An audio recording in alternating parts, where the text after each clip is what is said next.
2주간 필리핀 선교 또 미국 봉에 갔다 와서 한 주간 비웠는데 서니까 새로운 마음 들고 떨리는 마음도 있습니다. 자, 오늘 저는 상 받는 이기는 삶을 위한 두 가지 조건, 상 받는 이기는 삶을 위한 두 가지 조건, 이런 제목으로 말씀을 드리고자 합니다. 벌써 2018년이 12월 둘째 주가 되었습니다.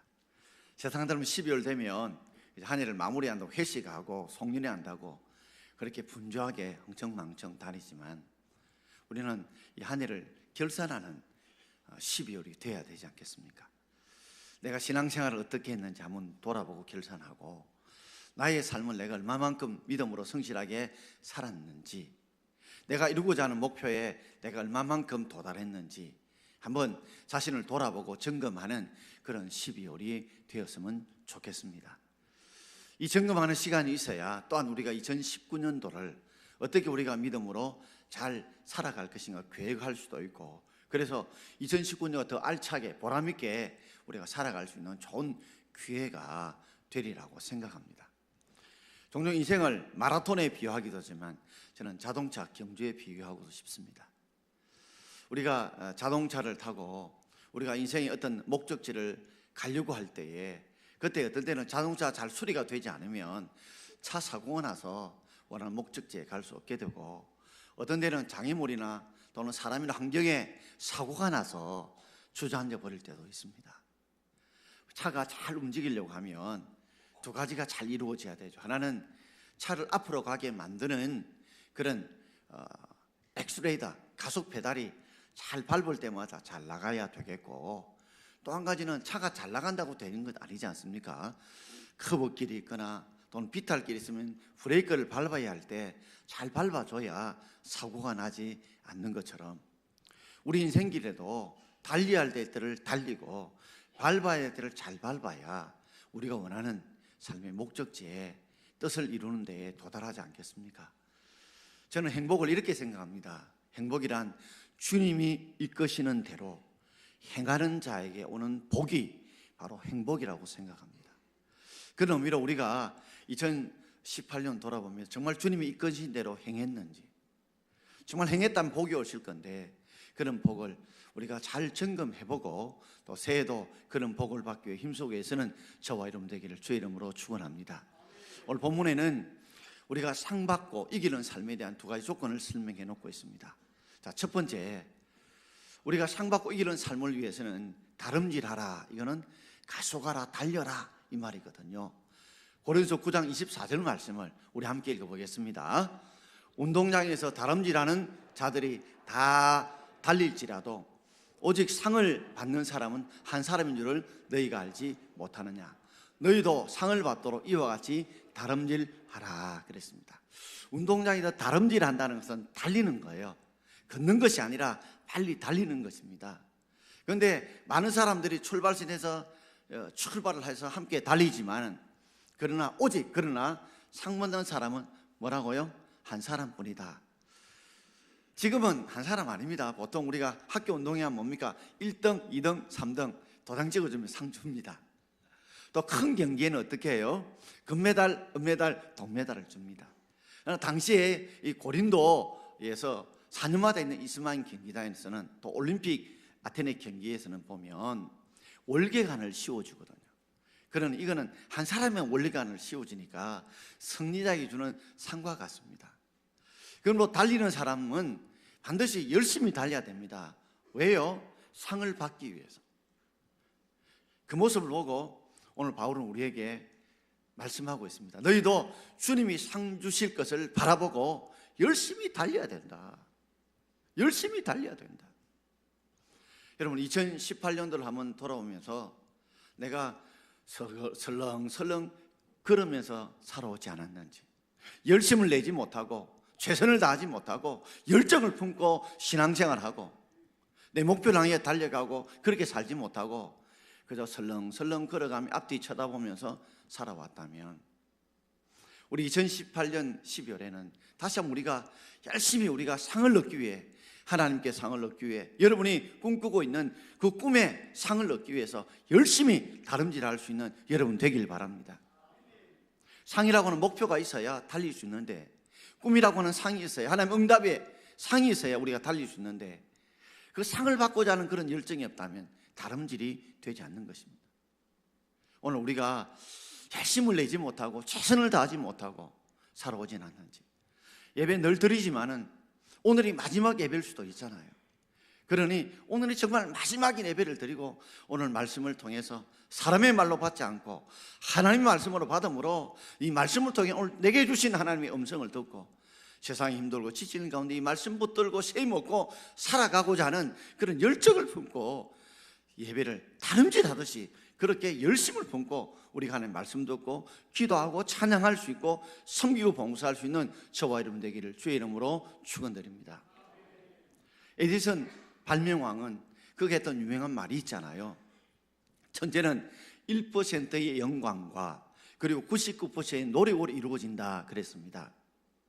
어떤 분은 1%의 영감, 천재적인 이 선천적인 재능이 중요하다 하지만 사실은 99%가 노력으로 이루어집니다. 아무리 선천적 재능, 영감을 가지고 있다 할지라도 그가 열심을 다하는 99%의 노력이 없다면 1%의 영감이 아름답게 빛나고 열매 맺을 수 없는 것과 똑같습니다. 알다시피 에디슨은 초등학교를 겨우 3개월밖에 다니지 못했습니다. 그럼에도 불구하고 그는 부단히 노력하고 애쓰고 힘쓰므로 1097개라고 하는 발명품을 만들어내었던 발명하게 되었던 이유도 그가 열심히 상을 받기 위해서 다름박질했던 그런 수고의 결과물입니다. 여러분, 어떤 분들은 보면 사과나무 밑에서 사과가 떨어지기만을, 바람이 막 불어서 누군가 사과 따주기만을 기다리는 분이 혹 있을 줄 압니다. 그런 분에게 하나님은 이렇게 말할 줄 압니다. 사과가 떨어지기를 기다리지 말고 내가 너에게 준 게 뭐냐? 손도 주고 발도 주고 지혜도 주었다면 그거 가지고 손과 발을 가지고 사다리를 놓고 사과나무를 따든지 흔들어서 따든지 아니면 누구의 도움을 통해서든지 딸 수 있는 방법이 있는데 왜 손과 발을 사용하지 않고 지혜를 사용하지 않고 뭔가 복이 떨어지기를, 사과나무가 떨어지기를 기다리느냐는 것입니다. 영국의 청년 중에 연극 배우가 되기를 꿈꿨다는 청년이 있었습니다. 그런데 그가 배운 학력도 변변치 않았고 인물도 그렇게 잘생기지 못해서 연극 극단에 들어갔지만 연극 배우로서 쓰임받지를 못했어요. 그럼 언젠가는 뜻이 있는 곳에 길도 있겠다 싶어서 거기서 심부름도 하고 청소도 하고 잡일도 하면서 열심히 연극 배우들을 뒷바라지하게 됐는데 몇 년이 지나자 드디어 그에게 기회가 온 것입니다. 다녀가는 사람이 갑작스럽게 무슨 문제가 생겨서 그 사람이 그 연극에 참석하지 못하게 된 겁니다. 그래서 조윤출이 평소에 청소하고 심부름 잡이하는 그 청년을 불러가지고 단역을 해보지 않겠냐 하니까 그 청년이 예 좋습니다 하겠다고 했어요. 그 역할이 뭐냐면 임금이 궁전에서 잔치를 벌이고 있는데 그때 이 전쟁이 벌어져가지고 전쟁을 소식을 전하기 위해서 멀리 땀을 흘리고 이 임금에게 전쟁 이 급보 정보를 전하기 위해 오는 이 역할, 이 군인의 역할을 맡겨준 겁니다. 그는 그 연극을 여러 번 보았겠죠. 보면서 그 연극이 어떻다는 걸 이미 알고 있습니다.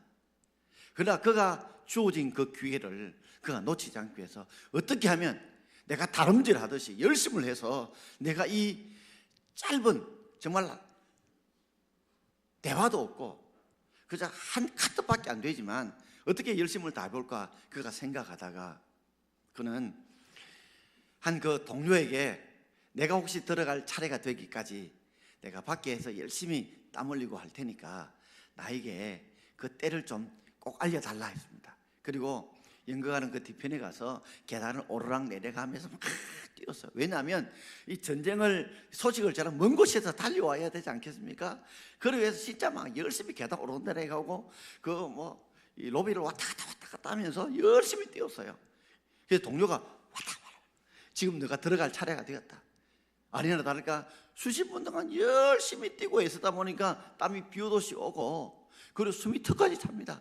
그런 모습으로 확 뛰어오는 것입니다. 연극을 보는 사람들이 정말 별것 아닌 한 카드지만 리얼하게 느껴지는 거예요. 멀리서 저렇게 땀을 흘리고 삽하게 숨을 헐떡거리면서 오는 그 모습이 진짜 같이 느껴지더라는 거예요. 그 한순간에 그 기회를 그가 붙잡게 되었고, 그가 단역을 하게 되고, 나중에는 연극 배우를 하게 주연을 맡게 됐는데, 이 사람이 셰익스피어 전문 이 연극 배우가 되었고, 특별히 영국의 연극을 한 단계로 성장시켰던 로렌스 올리비에라고, 연세 드신 분 혹 아실 줄 압니다. 그러니까 1948년도에 햄릿이라는 이 영화를 제작하고, 또 그가 감독도 하고 주연을 해서 작품상도 받고 나무주연상을 받은 분이죠. 그렇습니다. 인생이란 언젠가는 기회가 올 줄 알고, 한번 기회가 올 때 그저 어슬렁어슬렁 하는 것이 아니라 어떻게 하면 최선을 다해 다름질해서 열심을 내는 사람만이 우리가 상을 받고 우리가 이김을 얻게 될 줄 믿고, 그런 열정을 가지고 우리 예배 좀 드리시고 열정을 가지고 봉사하시고, 우리에게 한 달 남은 기간 동안에 내가 각자의 세상 가운데서 내가 맡은 일 가운데 가정에서 열심을 다하여 최선을 다해 다름질할 수 있는 저와 여러분 되기를 주의 이름으로 축원드립니다. 자, 두 번째는 우리가 열심히 다름질을 해야 되면 상을 얻기 위해서, 이기기 위해서는 우리가 모든 일에 절제해야 됩니다. 절제하다는 건 마치 브레이크처럼 멈춰야 될 때 멈출 줄 알아야 된다는 말이죠. 자, 우리 25절 말씀을 우리 함께 읽어보겠습니다. 이기를 다투는 자마다 모든 일에 절제하나니 그랬습니다. 이긴다는 게 뭐예요? 상을 받기 위해서 상대와의 경쟁을 하게 되죠. 달리기 하게 되면요, 그때에 이기는 거. 그래서 상을 받는 모든 자들은 어떻게 해요? 모든 일에 절제해야 된다. 모든 일에 절제해야 된다. 당시에 이 고린도에는 이스마인 경기를 4년마다 열리는 경기가 있었습니다. 지금 우리 그렇죠, 우리가 올림픽 경기가 있고 아시안 게임이 있듯이 아시안 게임 같은 그런 경기라고 볼 수 있습니다. 그때가 되면 운동선수들이 한 10개월 동안에 합숙 훈련을 하게 된대요. 우리도 아시안 게임이나 또는 올림픽 경기를 앞두고 있으면 어떻게 해요? 태능 선수촌에서 국가대표들이 합숙 훈련을 하지 않습니까? 그 합숙 훈련을 하게 되면 그들은 체중 조절을 위해서, 근육을 키우기 위해서 먹고 싶은 음식들, 기름진 음식도 자신이 절제를 합니다. 그리고 어디 밖에 놀고 싶고 좀 쉬고 싶고 자고 싶어도 그들은 더욱더 체력을 키우고, 그러니까 목표에 상을 얻기 위해서 그들은 그것도 절제를 합니다. 심지어 그들이 술과 담배를 먹고 마시고 싶어도 체력에 도움이 되지 않으면 그것도 절제를 합니다. 절제라는 바로 그 말이죠. 한자를 보면 마디절 끊을 제자입니다. 마디마다 탁탁 끊는다는 말이죠. 그러니 우리가 참 인간의 욕심대로, 자신의 쾌락대로, 자기의 정력대로 살고 싶은 마음을 상을 얻기 위해서, 이기기 위해서 뭐요? 그것을 죽이는 것, 그것을 멈추는 것이 바로 절제입니다. 이 절제란 말은 다른 말로 하고는 집중이라는 말을 바꿔도 좋을 것 같습니다. 우리가 상을 얻기 위해서 그 상반된 일에 모든 것을 집중해 가는 것이 바로 절제입니다. 우리 전기장판에 우리가 누워 잘 수 있는 이유도, 만약에 이 자동 온도 조절기가 없다면요, 아마 여러분 잠을 자고 등들이 다 탔을 것입니다.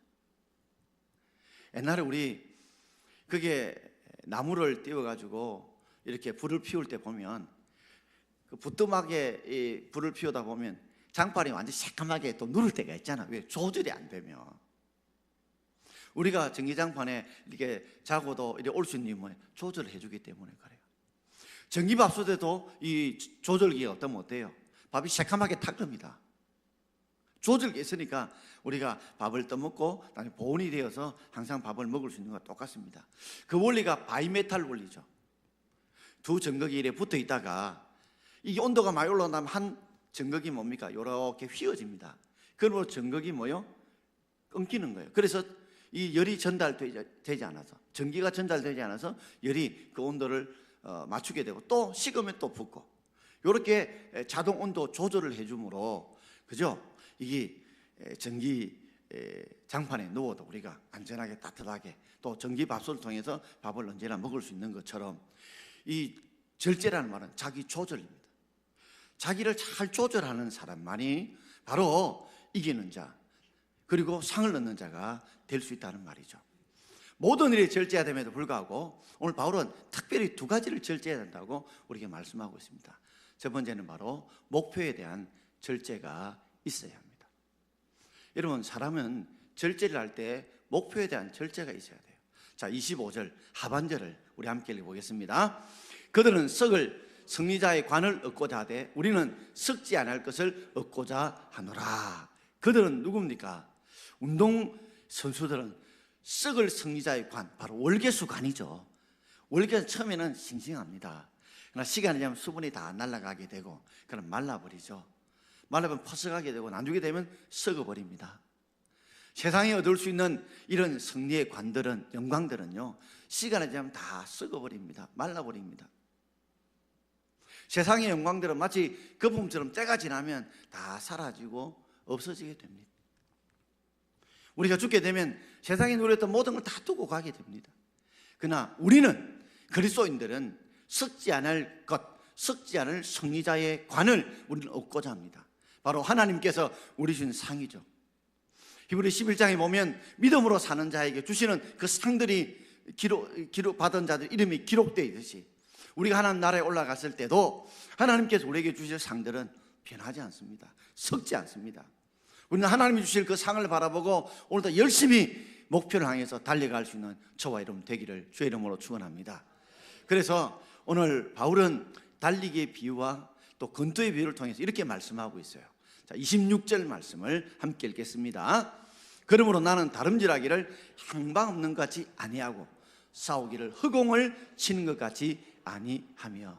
그러므로 나는, 바울 자신을 이야기했지만 이건 우리 모두를 향한 말이죠. 그러므로 나는, 우리 그리스도인들은 다름질할 때, 달리기를 할 때 어떻게 해요? 향방, 방향이 없는 것 같이 아니한다. 여러분, 달리는 사람 보십시오. 반드시 그 목표 지점을 한 꼬린지로 달리지 엉뚱한 길로 달리가는 사람 보셨습니까? 없습니다. 반드시 목표를 딱 주시하고 다른 길 갈 수 있지라도 목표를 보고 달립니다. 트랙을 돈대 400트랙을 돈다고 할 때에 만약에 우리가 빨리 간다고 중간에 확 찔러 간다면 됩니까? 찔러가고 싶으면 하면 정말 꿀떡 같겠죠. 내가 지금 4등 5등 하는데 중간에 확 찔러가면 1등 할 수 있다. 그래서 찔러가 보면 실격돼 버립니다. 마찬가지로 그래서 우리는 절제, 집중하죠. 트랙을 가장 가까이서 우리가 돌려고 합니다. 싸우기를, 권투 싸움을 비유를 말하고 있는데 권투를 할 때 서로 싸울 때 어떻습니까? 아무 때나 주먹을 날리지 않습니다. 어떻게 해요? 상대의 급소, 관절이라든지 요 눈밑이라든지 요것이라든지 어떤 데는 상대의 어떤 급소를 향해서 싸우듯이 바로 목표의 절제, 목표의 집중을 가진다는 말이에요. 달리기 하는 사람이나 권투하는 사람들이 그 목표에 집중하듯이 우리의 삶도 목표에 집중할 수 있는 저와 여러분 되기를 주의 이름으로 축원합니다. 여러분들이 내가 그리스도인으로서 하나님께 정말 예배 가운데 오늘 꼭 은혜를 받아야 되겠다, 하나님 주시는 은혜를 받아야 되겠다, 이런 간절한 목표가 있기를 바랍니다. 그저 예배당에 와서 그냥 말씀 이래 듣는 게 아니라 내가 오늘 예배를 통해서 하나님이 내게 주실 음성을 내가 들어야 되겠다.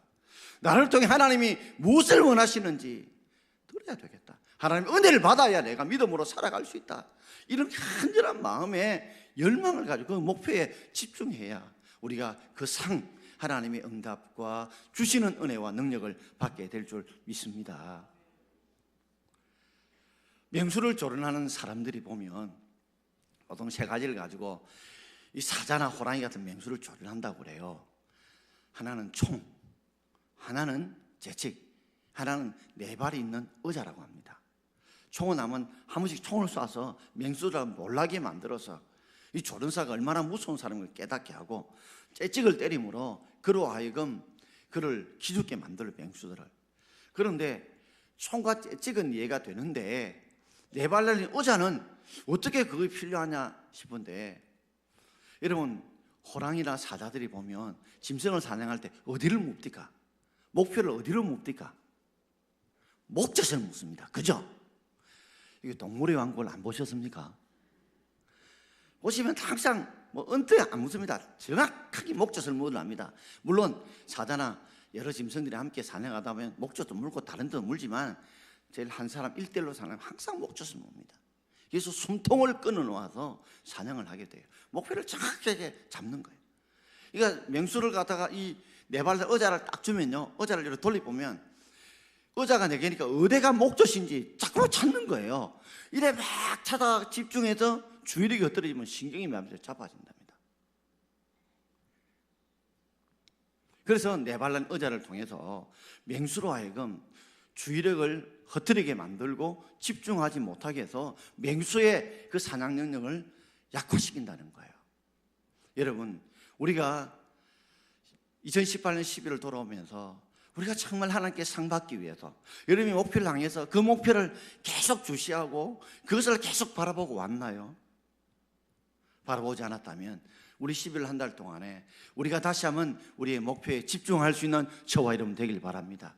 그저 목표 없이 꿈 없이 살아오진 않았는지, 예배를 드려도 내가 은혜를 받아야 되겠다, 기도해도 응답을 받아야 되겠다는 그런 목표를 분명히 가지고 우리가 정말 예배를 드리고 믿음으로 살아왔는지, 내가 정말 최선을 다했는지 우리가 점검할 수 있는 저와 여러분 되기를 주의 이름으로 축원합니다. 적극적인 사고방식이라고 하는 책을 지었고 설파했던 노만 빈센트 필 목사님이 계십니다.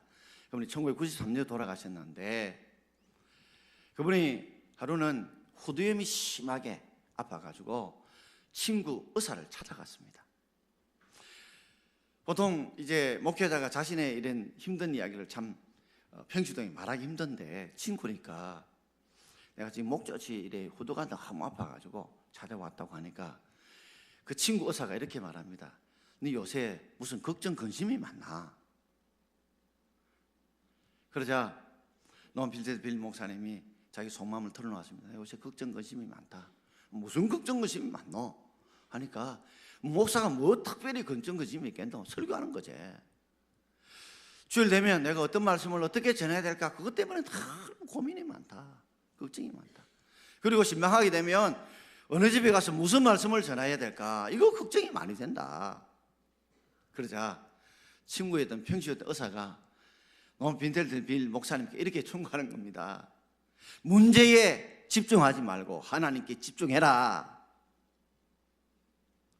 네가 지금 설교를 어떤 설교를 할 거냐, 신방 가서 무슨 말씀을 전하, 거기에 집중하기보다는 너에게 은혜를 주시고 능력을 주시고 성도를 변화시키게 하시고 그들을 새롭게 하시고 그들에게 위로와 세임을 주실 그 하나님께 집중해라. 친구인 평신도에게 말씀을 듣고 빈센트 필 목사님이 뜨끔했다고 합니다. 그렇습니다, 여러분.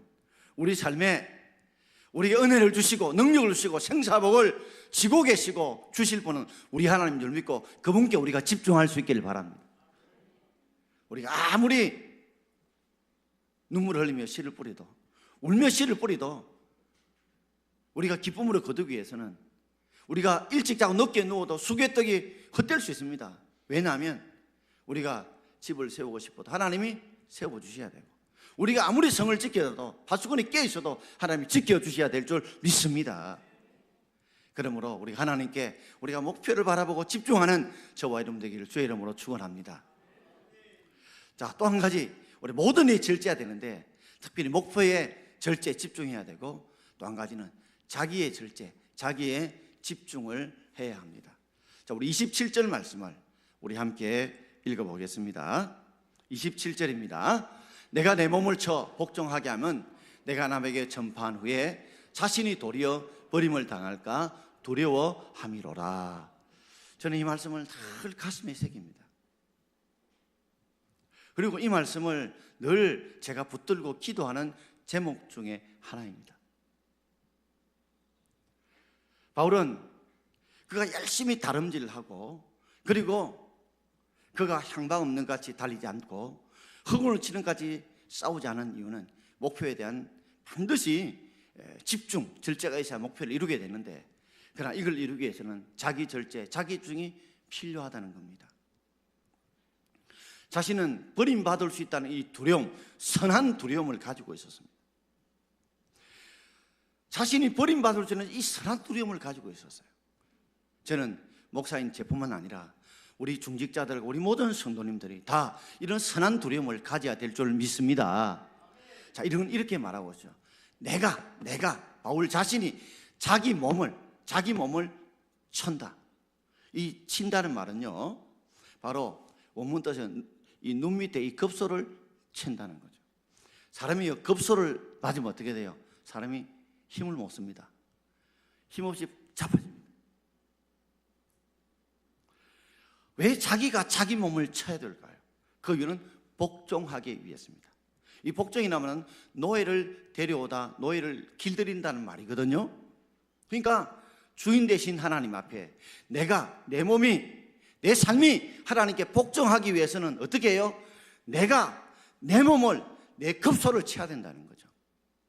우리는 참 게을러지기 쉽습니다. 내 욕심대로 살고 싶습니다. 내 방식대로 살고 싶습니다. 내 꿈대로 살고 싶습니다. 내 생각대로 살고 싶어요.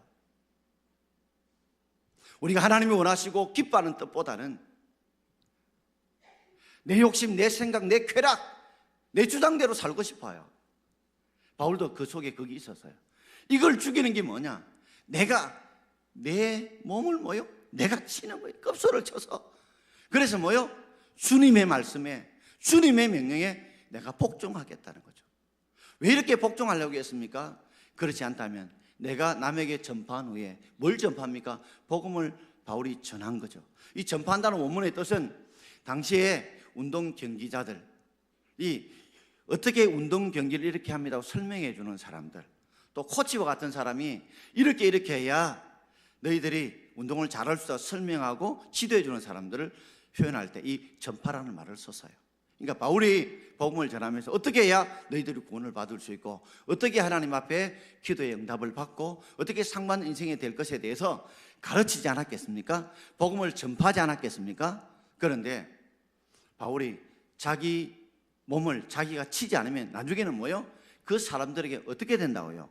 버림받을 수 있다는 것입니다. 제가 이게 설교를 하고 있습니다. 근데 설교는 그럴듯하게 한다 할지라도 제가 강대상 아래 내려가서 그 말씀대로 만약에 살지 않는다고 한다면 사람들이 뭘 할까요? 성도들이. 그래, 목사가 말은 그럴듯하게 하더만은 사는 거 보니까 그렇지 않네 라고 할 때에 그 말씀을 성도들이 전할 때 그 말씀을 그대로 믿고 받아들일까요?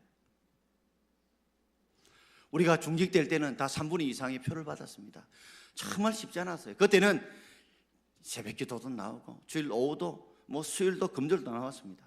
어느 틈엔가 우리가 중직받은 시간들이 점점 흘러가다 보면 우리도 모르는 사이에 풀리게 돼요. 나태하게 돼요. 게을르게 돼요. 그러다 보니 기도도 멀리하게 되고 봉사도 멀리하게 되고 우리가 하나님의 열심도 멀리하게 될 때가 있지 않습니까? 그러다 보면 나중에는 사람들에게 버림을 당한다. 이 버림받는다는 뜻이 뭐냐면 조사를 해서 불합격품을 찾아내는 거예요. 당시에는 이렇게 했대요. 이 모든 것이 당시에는 종이돈이었고 다 동전 아닙니까? 그죠? 이 동전이 다 돈인데 예를 들면 이렇게 생각해 봅시다. 금이 한 돈이 3.75g이죠. 그럼 누가 말이죠. 금 10돈이나 줬는데 속였다고 봐요. 그러면 10돈이 돼야 되는데 한 9돈쯤 해서 10돈을 속였단 말이에요. 그러면 이게 뭐예요? 정상적인 10돈이 아니라는 거죠. 돈도 마찬가지입니다. 무게가 있는데 그 무게를 속이는 거예요. 그래서 그 불량품을 찾아낸다는 것이 바로 찾아서 버린다는 것이 바로 버리는 거예요. 우리가 하나님이 정량이 되어져야 될 그리스도인인데 그 정량이 되지 못하고 그 분량이 제대로 차지 못해서 하나님의 쓰임받지 못하게 될 수 있다는 거. 그렇게 될 수 있기 때문에 내가 그렇게 되지 않도록 버림을 받지 않도록 뭐요? 두려워하는 마음을 가지고 어떻게 해요? 내가 내 몸을 쳐서 뭐요? 주의 말씀에 복종해야 된다는 것입니다. 우리 결국에는 주의 말씀에 복종하지 않게 되면 우리가 하나님 앞에 버림받게 될 수밖에 없기 때문에 그런 것입니다. 12월 한 달 동안에 우리가 여러 가지 다시 한번 우리 삶을 돌아보면서 내가 하나님 앞에 보시기에 정말 부족한 부분들, 열심을 내지 못한 부분들 있다면 우리가 하나님 앞에 다시 한 번 더 내가 내 몸을 쳐서 주의 말씀에 복종함으로 버림받지 않도록 우리가 두려워하며 열심을 낼 수 있기를 바랍니다. 사람이 이제 버릴 때가 좀 되게 되면요, 사람이 불량품주가 될 때 보면요, 딱 나타나는 대표적인 증상이 있습니다. 그게 뭔지 아세요? 불평이 많아집니다. 원망이 많아집니다. 비판이 많아집니다. 자신의 들보를 보죠. 남의 자꾸만 티를 봐요. 그리고 자꾸 뭐더 감사가 없어요. 자꾸만 불평 원망이 많아져요. 이거는 내가요 하나님께 버림받을 바로 신호와 같습니다. 내 속에서 감사가 떨어진 거죠. 은혜가 떨어진 거죠. 그러므로 날마다 우리가 하나님 앞에 감사가 충만하도록, 은혜가 충만하도록 내가 내 몸을 쳐서 복종해서 그리스도의 말씀에 순종함으로 하나님 앞에 버림받지 않고 쓰임받는 저와 여러분 되길 바랍니다. 사울왕을 보십시오. 가룟 유다를 보십시오. 그렇게 아름답게 주님 앞에 그렇게 쓰임 받을 수 있는 자리에 섬에도 불구하고 나중에는 그가 버림받게 된 모습을 보지 않습니까? 그것으로 이야기를 드리고자 합니다. 어느 이제 수도원에 어떤 한 여인이 찾아갔습니다. 예수 믿는 것 때문에 신앙생활하는 남편이 자꾸만 싸움을 걸어오는 거예요. 그래서 자꾸만 싸워서 아내로 가면 교회도 못 가게 만들고 예수도 못 믿게 만드는 거예요. 성질을 자꾸만 돋구게 만드는 거죠. 수도에 찾아왔습니다. 어떻게 하면 좀 내가 이 남편이 자꾸만 시비를 걸어오고 싸움을 걸어오는데 어떻게 하면 내가 싸움을 안 할 수 있는 비밀이 무엇인지 좀 가르쳐 달라고. 그러자 수도사가 수도원 뒤편에 우물을 길어와서 이게 거룩한 물 성수다. 남편이 싸움을 걸어오거든 이 성수를 한 잔 마시라. 단 조건이 있다. 삼키지 말고 남편이 말을 다 끝날 때까지 머금고 있다가 남편이 다 말이 끝나거든 그때 삼키라 했어요. 한 달만 하면 해봐라. 한 달 뒤에 여인이 찾아왔습니다. 찾아와서 정말 그 물이 용합디다. 정말 그 물이 용합디다 하니까 수도사가 하는 말이 물이 용한 것이 아니라 침묵이 용하다 그랬어요. 우리 삶에 다 하나님 앞에 여러분 상 받는 이기는 여러분 되길 바랍니다.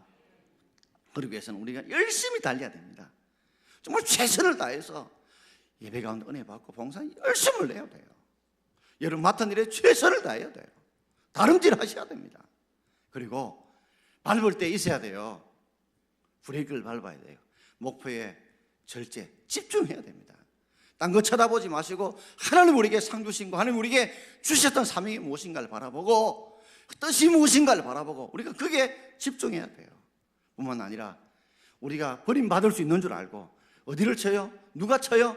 누가 쳐요? 내가 어디를요? 내 몸을 어떻게 해요? 급소를 쳐야 돼요. 그래서 하나님 앞에 복종하는 삶을 살아서 여러분 버림받지 않도록 늘 두려움을 가지고 그 두려움을 가지고 하나님 앞에 바로 끝까지 쓰임받는 저와 여러분 되기를 주의 이름으로 축원드립니다. 기도하겠습니다.